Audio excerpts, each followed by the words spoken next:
think we can still have a good time together if that's all right with you. I love the standing ovation before I say anything. It's like you already won. You've already won. We're like awesome. DJ Khaled. All we do is win at Big Omaha, right? It's awesome.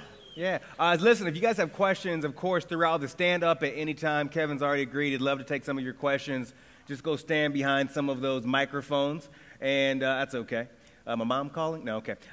Stand behind some of those microphones, and we'll get as many of your questions as possible at any. This dude already has a question. That's what's up. I like it. You'll probably be standing there for at least 8 minutes, but stay there. I got you, okay? We've had a lot of talk, Kevin, so far at Big Omaha about meditation. Probably like a lot of people in this room right here, we like to follow you on Twitter. We know you've been doing some type of 10-day meditation challenge. We need an update right now, man. How's the meditation challenge going? I just use this app. I just got going about 5 days ago, so I tried this app out. And it's 10 minutes a day, and it's challenging for the first few days. And last night, a few of you bought me drinks, and I got a little too, I wasn't in the right zone to meditate last night, so I skipped last night. But it's been fun. And actually, I think that for a lot of entrepreneurs, they live with so much stress in their daily lives that finding an outlet that is not something that's damaging to your body is an important thing. Yeah, Ingrid talked about this in her talk, and people yesterday and today have been talking a lot about finding this balance, finding this space. Listen, you've built a variety of extremely successful companies. Can you really find it when you're in the midst of building something new? Listen, when you're struggling to pay the bills and you don't know the next meal is coming from, those types of things, is it possible now when you look back to actually find that space to find that balance? I don't think in the early days it's extremely difficult because you're going out there and you're taking that big leap of faith, and oftentimes, like you said, when you're starting your first company and you've never actually had any big outcomes in the past, you're oftentimes doing it at a very limited budget. You may or may not raise any funding yet. My first startup, I remember I had $10,000 I had saved up over many years in my bank account. And I was going out to build Digg, and my girlfriend at the time was hoping that money would go towards like a deposit on a house or something. Right. And so going out and spending that on a startup, on a random idea that I just had, one night, one weekend, was very frustrating for her. Right. And so it was also, it's very like it wreaks a lot of havoc on your body, and it causes you to have everything from like heartburn to, I remember I had like little tiny tremors, wow. Like, you get those little shakes under your eye or whatever. Like that stuff just like intensifies when you're under that much pressure. Right. I'm sure there was clarity for her at that time. I wonder where our relationship is going. $10,000 to the company, not to you, baby. I'm sorry. Yeah. Right. It ended shortly thereafter. Right. It was pretty clear where the focus was.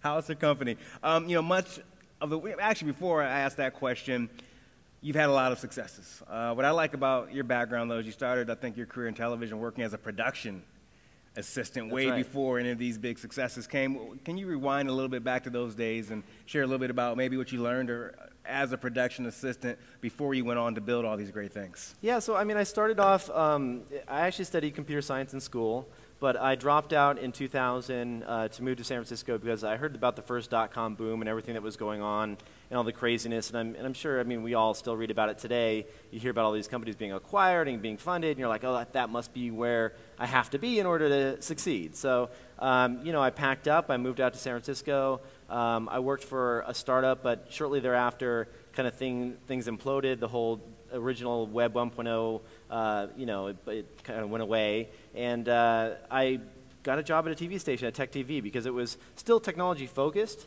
but it just, it was paying the bills, or it wasn't really paying the bills because San Francisco was so expensive, but it helped me at least stay in the city where I knew something would happen.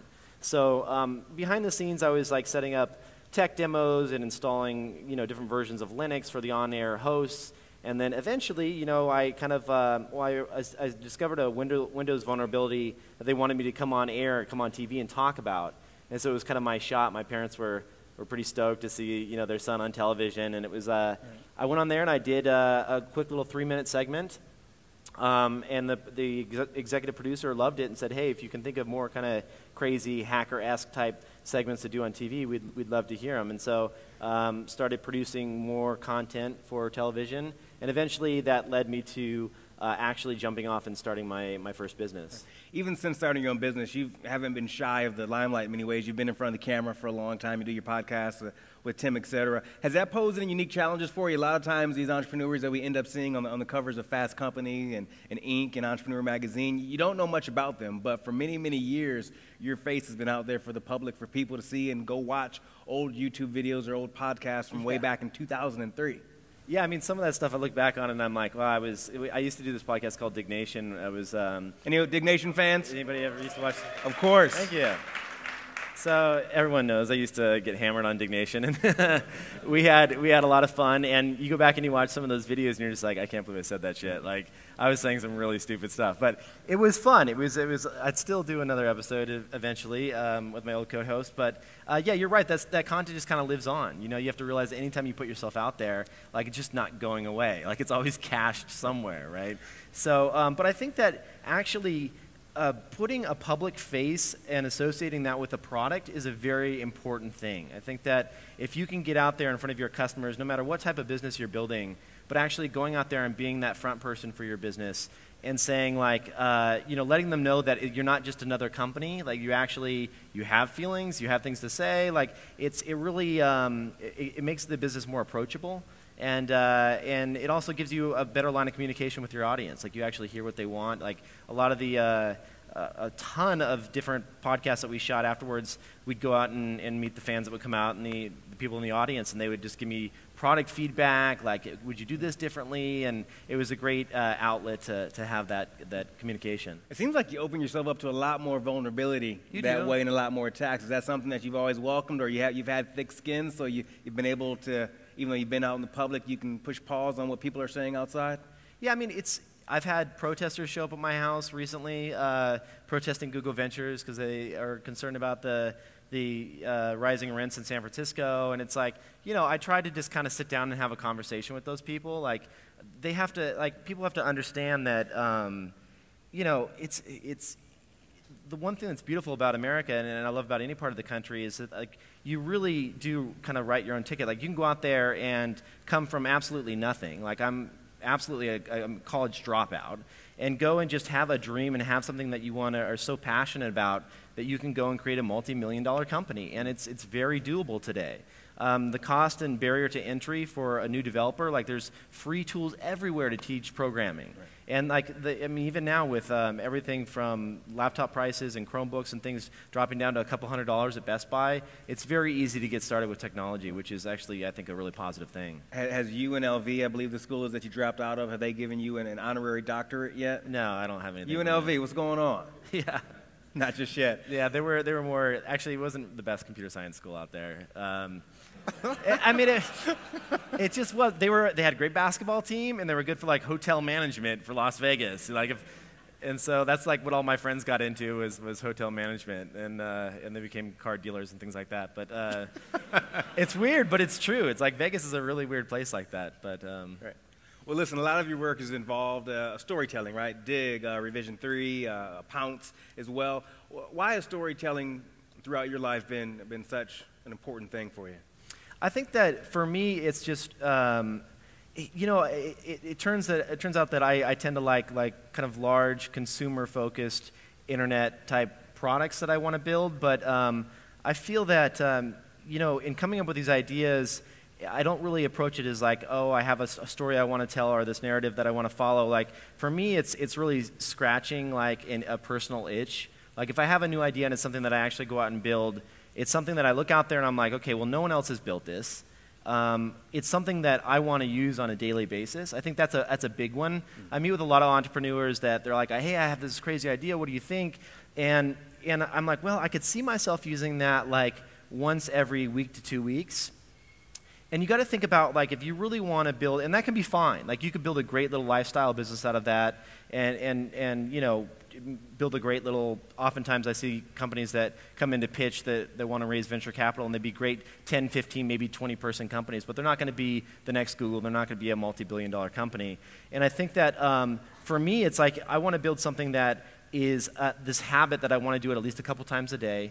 It has to, like, really find a place on that front page of apps on my home screen. If you're like the fifth swipe on the iPhone, like tucked away. We never go and use those apps again. You guys know what I'm talking about. Like you'll be getting there and you have like 75 apps installed and you really only use like 10 of them, right? So if it's not something that is actually going to like pull me back in on a daily basis, I think that's really important for actually building a business at scale. But I like things that are disruptive, that allow the masses to kind of have control over something that was once controlled by a select few.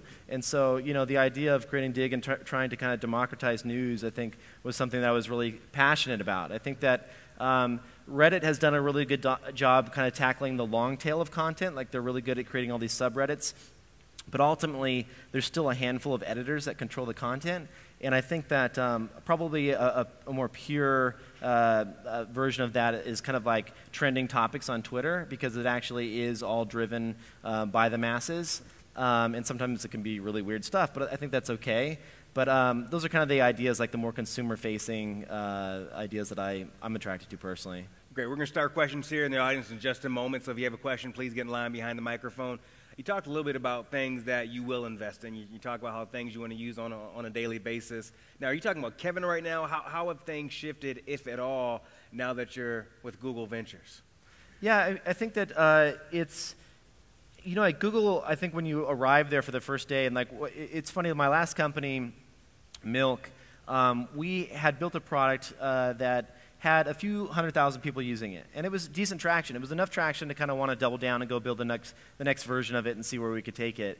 And Google came along and gave us an offer we kind of couldn't refuse. And so the entire team joined up with Google. And to see things at their scale and to see like how ambitious they can dream up. Like, I was literally in a meeting, and I mean, I guess it's okay that Google won't really care.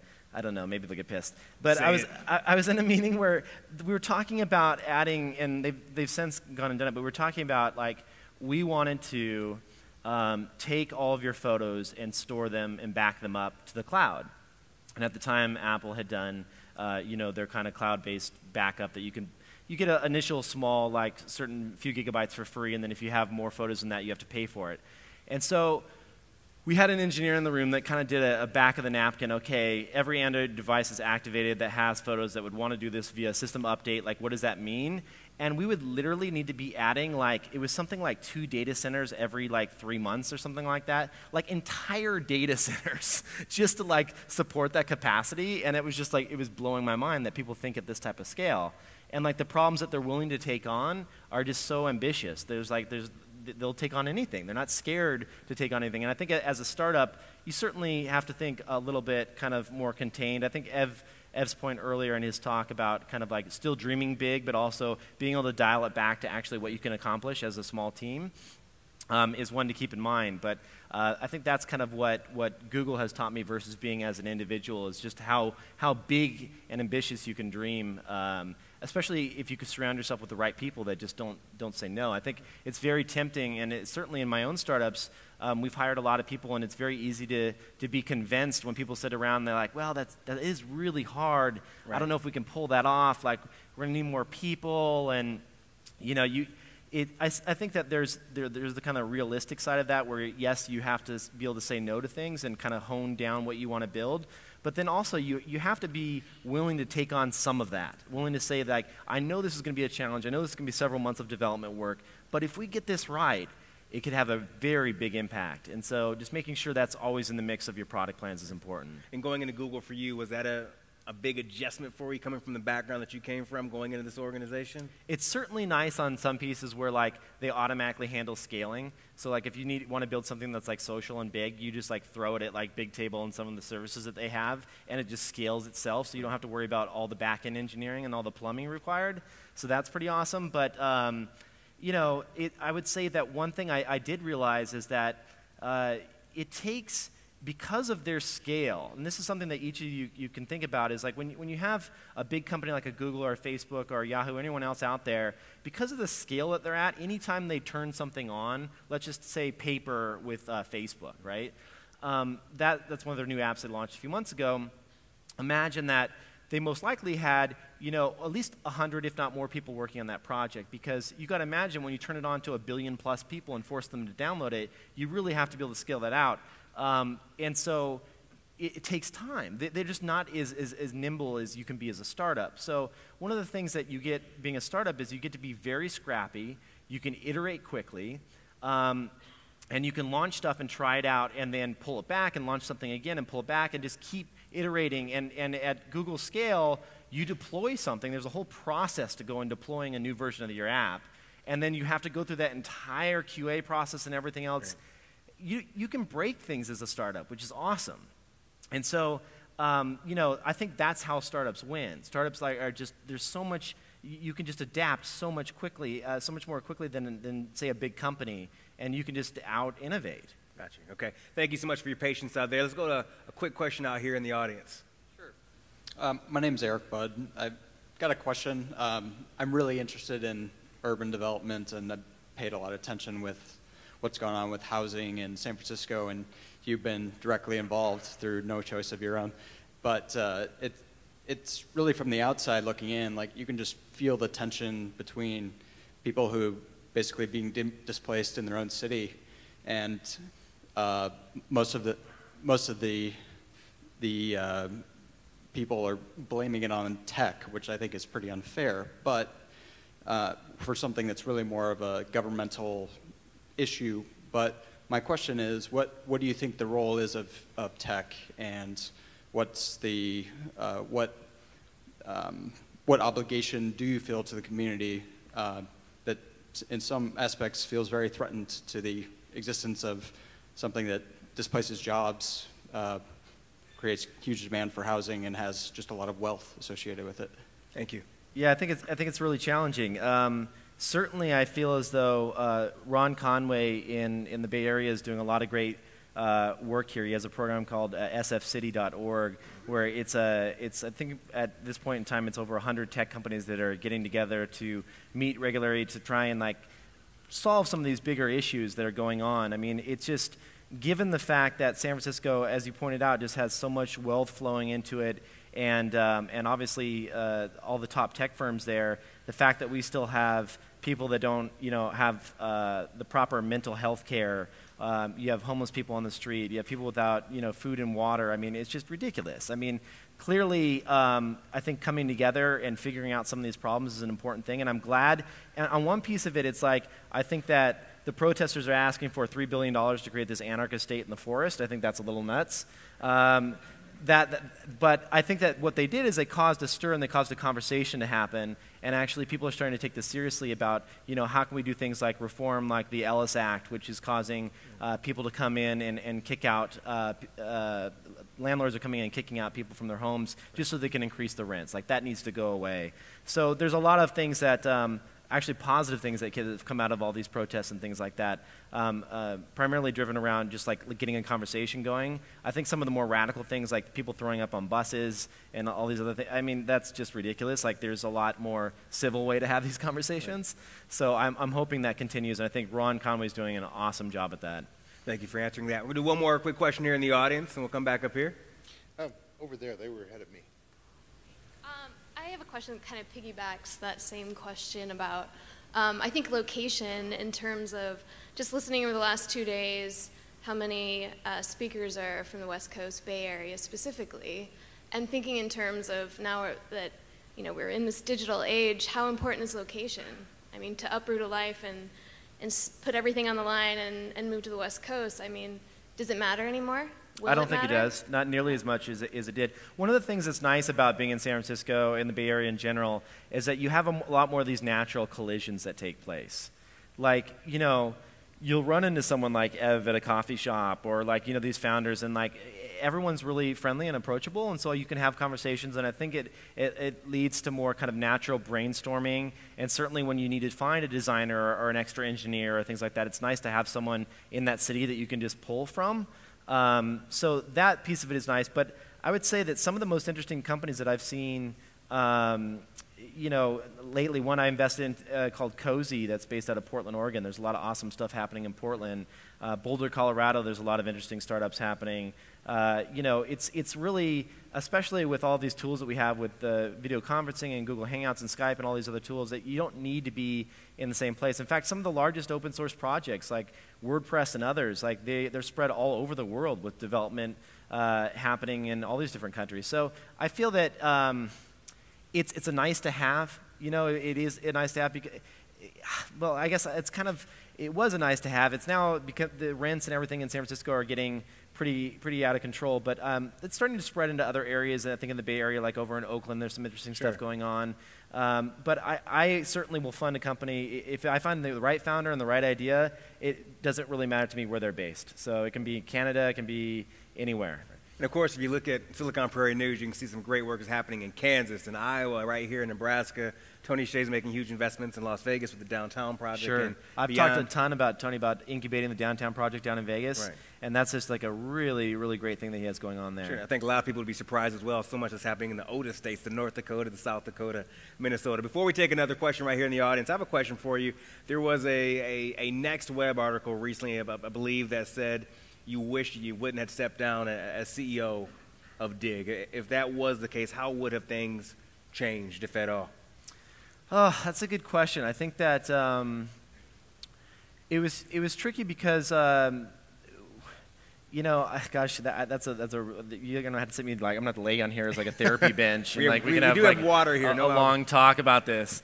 But I think that there's a lot of mistakes you make as an entrepreneur your first time going into building a company. And I think that it has to do with a whole slew of different topics, from how you structure your teams to when you're in the very fortunate position of growing really fast, how quickly you hire, who you hire. A lot of that thinking in general has evolved over the years. Like I think Digg at its peak was 60-some people, and had probably. We were doing about 38 million people to the site. And so, Instagram did that with 4 people. And so, some of it is the back end and the ops, and the other pieces have been offloaded, and it makes it a lot easier to scale products. But there's just, now I've transitioned to a little bit more kind of slower growth and really taking my time to find the right people. I think that being very on it when it comes to making sure that you're surrounded by just the absolute best top talent. That's one of the things that I do this series called Foundation, where I interview a bunch of entrepreneurs. And my first interview was with Jack Dorsey, the other co-founder at Twitter, and he talks about the importance of just editing the team and making sure that you're constantly surrounded with the right culture and the right mix of people. And I think that's really important. I see that certainly at Google when you're there, and not only do the people really want to be there, but no task is too big. Like they're willing to take on anything, and that's just built into their DNA. And so just ensuring that you are building a company of builders, I think is an important thing. But there's a ton of things that we could go into about what things I would have done differently. Certainly I would have embraced the long tail of content the way that I would have taken Digg and tried to figure out a way to kind of take that whole democratic news approach with algorithms and apply it to a longer tail, kind of the way that subreddits work. I think that today I would make Diggs based on, I'd make it its own kind of cryptocurrency where you would earn a fraction of a coin if you dug and actually did mining by sorting through stories. I got some really weird ideas on that stuff from the Bitcoin stuff. And as you think about all this, I'm just curious, we'll take a question here in a second. When you think about and ponder this, is it regrets, or is it just more lessons learned? It's lessons learned. The way you have to look at all this stuff is I've had a handful of startups. Half of them have failed. Half of them have returned money and then some to the investors. It's you're always going to fail. My next startup will probably fail. The next one might work. It doesn't matter. It's every time you move forward. It's funny. I keep coming back to Ev's talk. I think he had some great points where he's talking about there's always another level. Right. You think that you can never sit back and be like, I've got this all figured out, just never going to be the case, no matter how long you've been in the Valley or how many startups you've had in the past. There's always things that you're trying to figure out and learn from. So just always remembering to take those tidbits and move them forward to the next thing, I think is really important. Great. Question right over here, please. Okay. trying to figure out how to phrase this. You were talking earlier about how you want to see apps that are like, this is the thing that I do every day, and a high level of stickiness. But there's a lot of theoretical interest, it seems, in the industry to do B2B and enterprise stuff. And how do you relate those two? How do you think about like sticky B2B apps or sticky enterprise apps, something that really plays to everybody's day-to-day use for the people who do use it? That's a much smaller audience, but... It's a smaller audience, but it's also a different slice of your time during the day, right? Like if I'm on the consumer side, like I'm looking for the app that when I'm riding the bus and I'm sitting there and like, what is that app that I'm going to pull up? Right now it's Instagram, you know, maybe Twitter. Like, so if it's on the B2B side, like what am I going to be using on a daily basis when I'm actually at work or purchasing goods or whatever it may be? Like you said, it's a smaller slice of time, so the engagement is not going to be like a crazy, like the crack that Instagram is. It's going to be a lot less. But certainly I think on the enterprise side, what we're starting to see is apps that were very kind of utilitarian, very just ugly and not friendly to use at all, being completely reimagined, and they live and breathe and feel a lot more like consumer apps, and they're actually fun to use. And I saw this app that that was just announced at the last Y Combinator batch. That it was a couple guys that had created a fantasy football for salespeople. And so you actually go and you create your own little fantasy football teams with other salespeople, and you battle out, and there's a playoffs, and the engagement is through the roof. And like people are loving this, and this company is like exploding.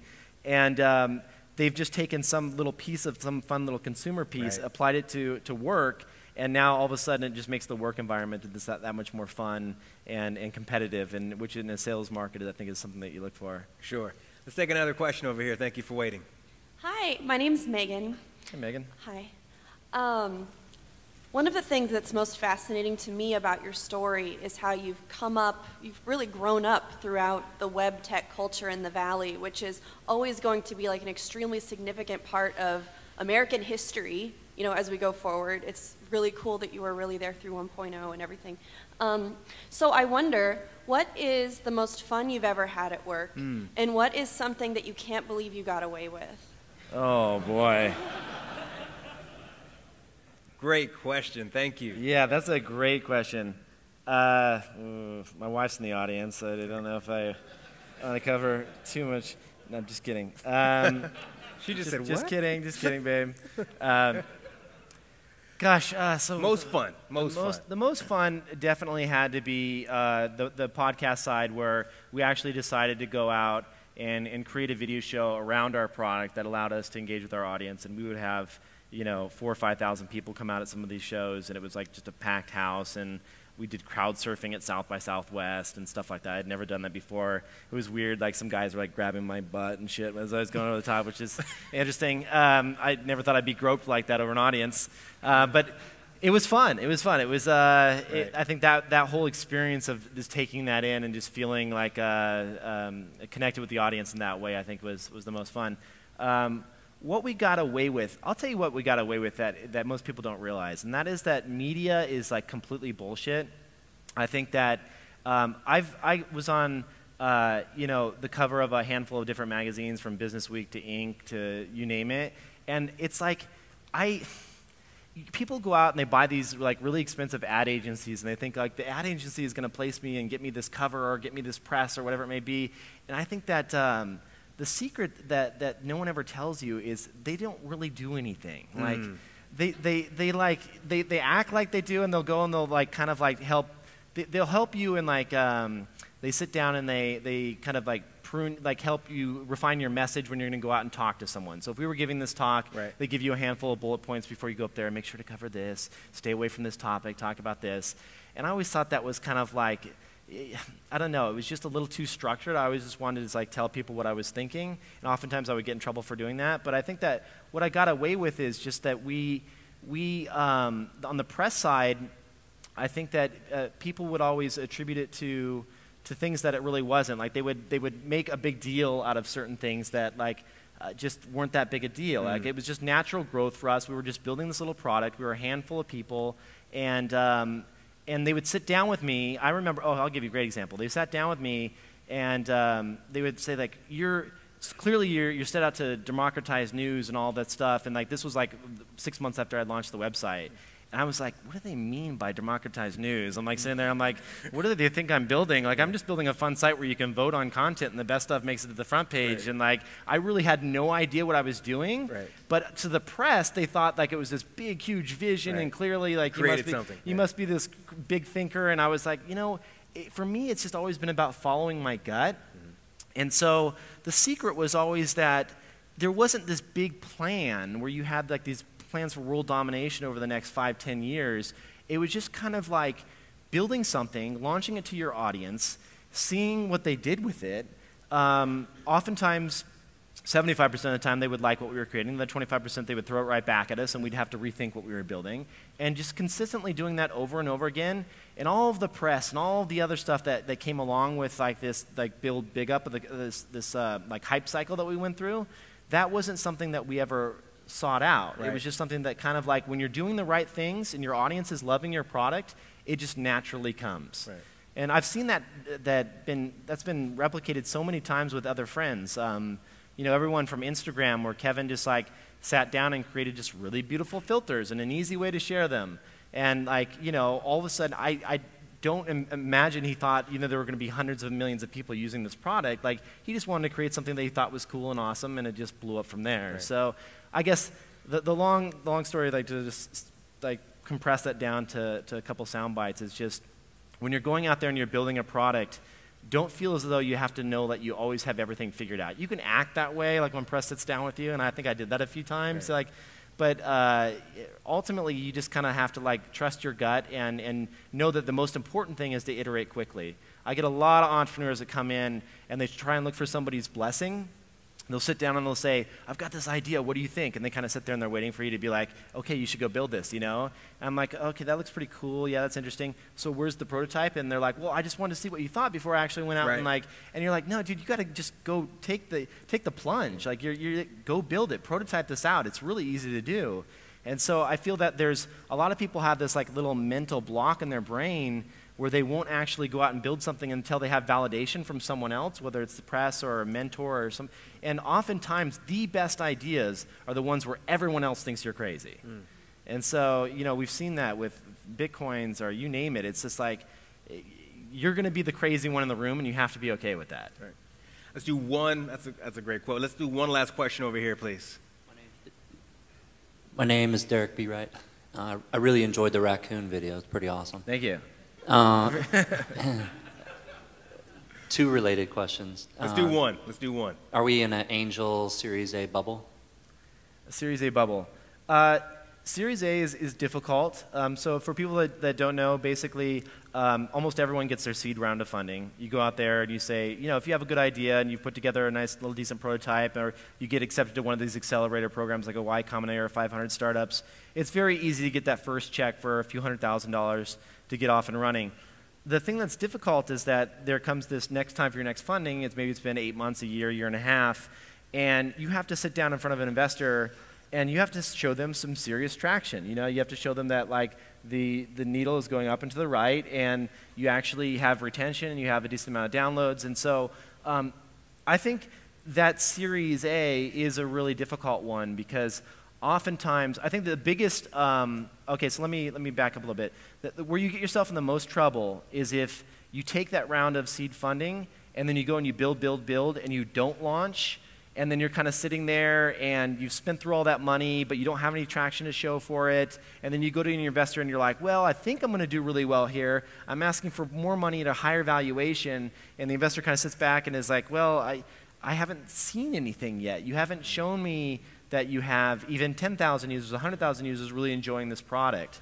But I don't think that it's necessarily a bad thing. Like if you go out there and you launch your product and you've given it 8 months to a year and you've really tried and you've iterated and you don't have something, there's no there, then you know, there's no shame in saying, you know what, this didn't work out, shutting down the business and trying something else. Like, I think that there's something to be said about just quickly understanding that this isn't working rather than trying to stick with it and just really kind of beat a dead horse. Like, you need to like understand when to move on. One last question for you. I mean, of course, you're known for a lot of your work as an entrepreneur in front of the cameras and microphones, and also now with your work as an investor with Google Ventures. But when people do say that name, Kevin Rose, what do you hope people associate that with? I think at the end of the day, when I die, I want to say everything that was in my brain, everything that I thought about creating, not the ones that you just kind of like throw away and that are kind of crap after a couple days, but the big ones, I want to go out there and explore those and try them. And I think that's the most fun. Even when you fail, it feels good. Like when you build what you're so passionate about and you get it out there and you launch it, you're like, I will use this product. So you can never really fail when you're personally passionate about it and excited about it and know that you'll use your own product. Right. So just trying those crazy ideas. I just want someone to look back and success or failure, they'll be like, well, he tried a lot of crazy shit. Great. So that's it. Well, I think it's fair to say literally that Kevin brought down the house. Give it up for Kevin Rose, everyone.